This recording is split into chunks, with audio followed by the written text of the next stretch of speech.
সংস্কৃতি বাঁচানোর জন্য লড়াই করেছিল নন্দীগ্রামের মানুষ। শিল্পায়ন একদিকে ছিল, অপরদিকে জমি বাঁচানোর লড়াই। সেই দীর্ঘদিন অর্থাৎ 2 দশক প্রায় কেটে গেছে, এখনো পর্যন্ত কিন্তু শিল্পায়ন হয়নি, নন্দীগ্রামের সাধারণ মানুষের কর্মসংস্থান হয়নি। আপনি নন্দীগ্রামে 2026 সালের প্রার্থী, এবারে কি কর্মসংস্থানের কোন রকম চিন্তা ভাবনা হবে? অবশ্যই সরকার অজস্র জনমোহিনী যে সমস্ত স্কিম করতেছে এবং যে সমস্ত শিল্পায়ন নতুন নতুন নিয়ে আসতেছে, সেখানে কাজ কর্মসংস্থান হচ্ছে। অন্য যে কোনো রাজ্যের তুলনায় প্যারামিটারে দেখবেন যে রাজ্য অনেক এগিয়ে আছে, পশ্চিমবঙ্গ অনেক এগিয়ে আছে। শুধু মিথ্যা কথা বললে তো হবে না।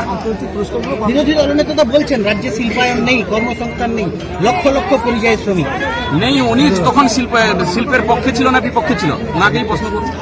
বিরোধী দলনেতা বলছে তিনি নন্দীগ্রামের ভূমিপুত্র, আপনি বলছেন আপনি নন্দীগ্রামের ভূমিপুত্র। ভূমিপুত্র কে? ছোটবেলা থেকে যেটুকু জানি যে যেখানে ভূমিষ্ঠ হয় তার ভূমি সেটাই হয়।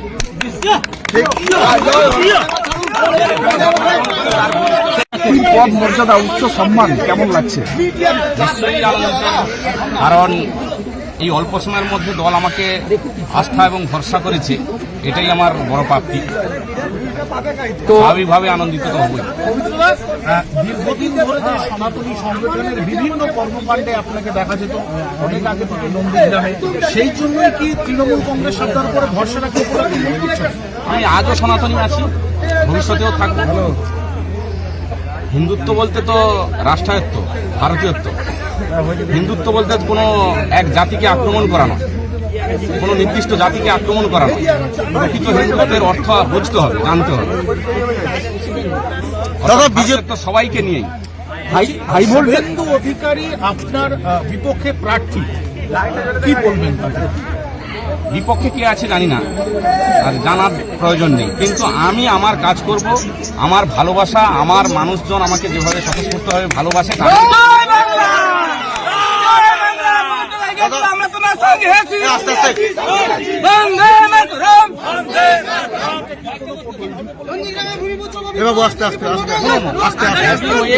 আপনাদের সংবাদ মাধ্যমে আপনারা যেভাবে করেছেন, উনি সর্বভারতীয় রাজনীতি করে, রাজ্য রাজনীতি করে, আমি কিন্তু নন্দীগ্রামের রাজনীতি করি। নন্দীগ্রামে আমার জন্মভূমি, সেই হিসাবে আমি আমার লড়াই দেওয়ার চেষ্টা করি।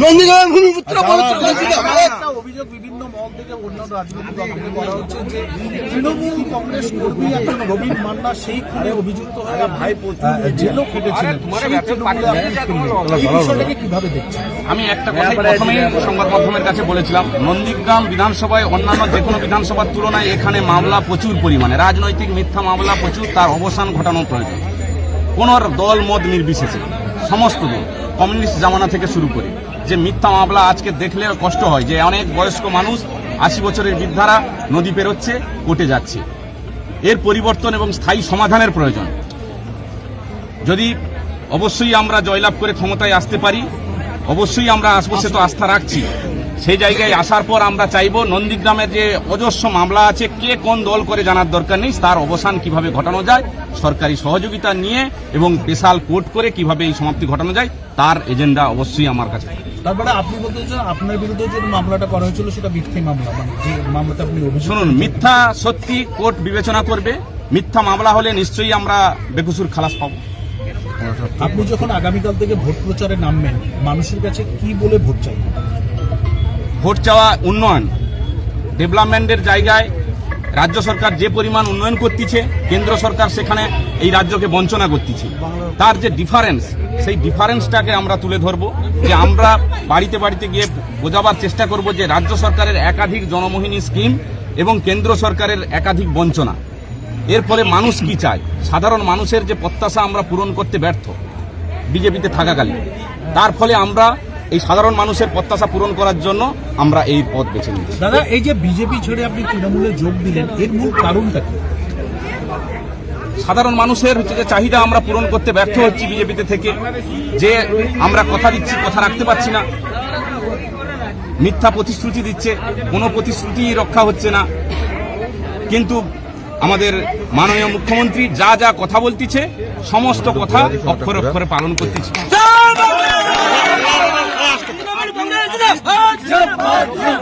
বৌদি এখনো বিজেপি প্রধান রয়েছে, সেক্ষেত্রে কি ভবিষ্যতে আপনার পথে বৌদিকেই দেখতে পাবো আমরা? হ্যাঁ, আছে বলতে কি, সবাই তো হচ্ছে যে গণতান্ত্রিক উপায়ে নির্বাচিত হয়েছে। আমিও এই মুহূর্তে হচ্ছে পঞ্চায়েতের মেম্বার আছি। তা সে জায়গায় আমরা পঞ্চায়েতের পরিবর্তন ঘটবে, শুধু প্রতীকের পরিবর্তন ঘটবে। এই মুহূর্তে তো মেম্বারশিপ খারিজের কোনো পথ নেই। অতএব তৃণমূলে আছে, অবশ্যই সে অবশ্যই 7 দিনের মধ্যে দেখতে পাবেন। দাদা বিজেপির প্রশ্ন, জমি আন্দোলন কোন মঞ্চে আছে দেখতে পাবেন। বিজেপি নেতা মেঘনাথ পাল তিনি বলছেন যে নন্দীগ্রামের যে সমস্ত বিজেপির পচা মাল তাকে তৃণমূল নিয়ে গিয়ে প্রার্থী করছে। মেঘনাথ পাল বলছে আজকে। তো উনি তো কিছুদিন আগে এইখানেই পচা মাল হিসাবে ছিল, উনি তো এখানে ছিল।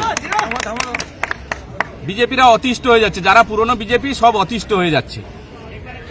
কোনো ভারতীয় জনতা পার্টির আইডিওলজি সম্পর্কে কারো ধ্যান ধারণা নেই। তারাই হয়েছে যে বলছে আমরা বড় বিজেপি।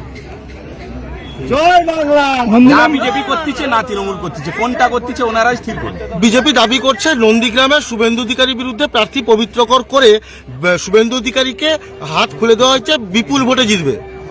সময় দেখা যাবে, মে মাসের 4 তারিখে বিকেলেই বুঝতে পারবেন আপনারা।